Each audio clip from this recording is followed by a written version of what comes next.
ये वैलेंटाइन की love story का भाग 2 है। रॉनी और सिया की कहानी।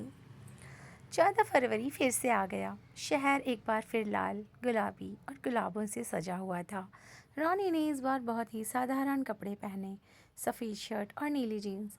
लेकिन उसके दिल में सिर्फ एक ही बात थी, आज जो महसूस करता हूँ सब कह दूँगा। Gift box? हाँ, वह अब तक उसकी दराज में रखा था। रॉनी ने उसे बाहर निकाला। डिब्बा थोड़ा पुराना हो गया था, लेकिन अंदर रखा सिल्वर ब्रेसलेट अब भी नया चमक रहा था।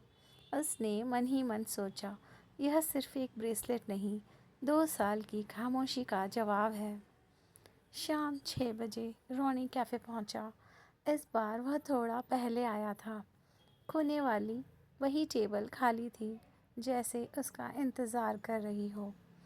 6:10, 6:15, 6:20 दरवाज़ा खुला और सिया अंदर आई। इस बार सिया साधारण लाल कुर्ती में थी, खुले बाल, हल्का काजल और चेहरे पर वही पुरानी हल्की सी घबराई मुस्कान। रानी ने उसे देखते ही मन में कहा, बस यही है मेरी कहानी का क्लाइमैक्स। हाय, सिया ने पास आकर कहा। हाय, रॉनी ने उसकी आंखों में देखते हुए जवाब दिया। कुछ पल दोनों चुप रहे।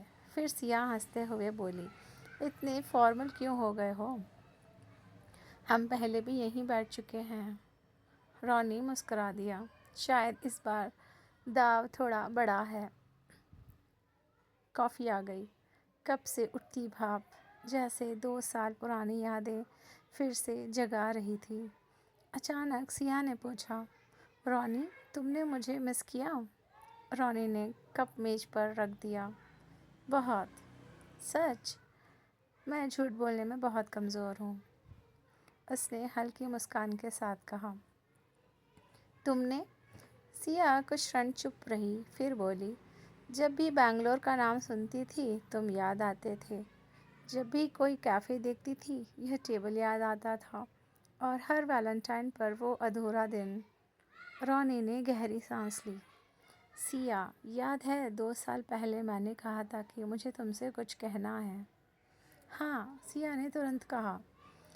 इस बार रॉनी ने बिना हिचकिचाहट के गिफ्ट बॉक्स बाहर निकाला और मेज पर रख दिया।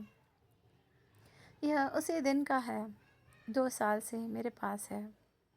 सिया ने धीरे से बॉक्स खोला। ब्रेसलेट देखकर उसके चेहरे पर आश्चर्य और फिर एक कोमल मुस्कान आ गई। सुंदर है, उसने कहा, लेकिन यह चिट्ठी ज़्यादा खतरनाक लग रही है। उसने चिट्ठी खोली और पढ़ा। सिया, शायद तुम मुझे सिर्फ एक दोस्त समझती हो, लेकिन मैं हर दिन तुम्हें थोड़ा ज़्यादा सोचने लगा हूँ। रॉनी। सिया की आंखों में नमी आ गई। तुम मुझे कब से थोड़ा ज़्यादा सोचने लगे? उस दिन से जब तुमने मेरी कॉफ़ी बचाने के लिए अपनी नोटबुक ख़राब कर ली थी, रॉनी ने सच्चाई से कहा। और तब से आज तक मैं तुम्हें सिर्फ दोस्त से ज़्यादा ही सोचता रहा हूँ। फिर उसने हिम्मत जुटाकर कहा, सिया, मैं तुमसे प्यार करता हूँ। बिना फिल्मी डायलॉग, बिना ड्रामा, बस इतना जानता हूँ कि जब तुम होती हो तो ज़िंदगी बेहतर लगती है। सिया की आंखों से आंसू निकल आया। तुमने ये कहने के लिए 2 साल इंतज़ार किया। मैं तुम्हें बोझ नहीं देना चाहता था, रॉनी ने कहा। सिया हल्का सा हंसी। तुम बहुत बेवकूफ़ हो। क्या? बेवकूफ़, प्यारे, ईमानदार और थोड़े लेट, उसने कहा, क्योंकि उस दिन मैं भी तुमसे कुछ कहने वाली थी। रॉनी चौंक गया। क्या? कि मैं भी तुमसे प्यार करने लगी थी। कुछ पल दोनों सिर्फ एक दूसरे को देखते रहे। फिर सिया ने ब्रेसलेट उसकी तरफ बढ़ाया। बांधोगे? रानी ने उसके हाथ में ब्रेसलेट पहना दिया। उस स्पर्श में 2 साल की दूरी पिघल गई। अगर तुम कहीं नहीं गए, सिया ने धीरे से कहा, और मैं वापस आ गई हूँ तो शायद अब हम एक ही कहानी में हो सकते हैं। यह ऑफिशियल हाँ है, सिया मुस्कुराई।